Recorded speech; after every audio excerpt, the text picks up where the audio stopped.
आपको citizen amendment act मिलेगा और मिलना तय है। शीघ्रे देखत बलवৎ करा हब का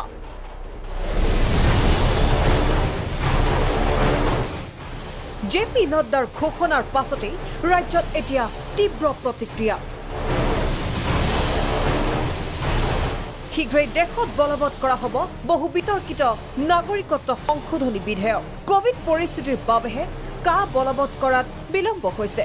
बीजेपीर सभापति जेपी नड्डाई शिलीगुड़ीत करा एक घोषणार पाছতে एटिया सृष्टि होइसे तीव्र प्रतिक्रियार। सिटीजन अमेंडमेंट एक्ट, ये सिटीजन अमेंडमेंट एक्ट तो पास हो चुका, आपको सिटीजन अमेंडमेंट एक्ट मिलेगा। अभी रूल्स बन रहे हैं, कोरोना के कारण थोड़ी सी उसमें रुकावट आ गई कोरोना के कारण, लेकिन जैसे जैसे कोरोना हट रहा है वैसे वैसे रूल्स भी तैयार हो रहे हैं और वो बहुत जल्द आपको उसकी सेवा मिलेगी। नड्डार घोषणार पाছত राज्यर विभिन्न दल संगठने प्रकाश करिছে प्रतिक्रिया। অসম তথা উত্তৰ পূববাসীৰ প্ৰবল প্ৰতিবাদ নেওচি কেন্দ্ৰই কা বলবৎ কৰিবলৈ সাজু হৈ উঠিছে। অসমবাসীৰ প্ৰতিবাদ যে দিল্লীৰ বাবে তেনেই গুৰুত্বহীন নড্ডাৰ ঘোষণাই যেন পুনৰ সেই কথাকেই প্ৰমাণ কৰিলে। আৰু নড্ডাৰ ঘোষণাৰ পাছতেই বিজেপিৰ বিৰুদ্ধে পুনৰ আক্ৰমণাত্মক হৈ উঠিছে বিভিন্ন দল সংগঠন।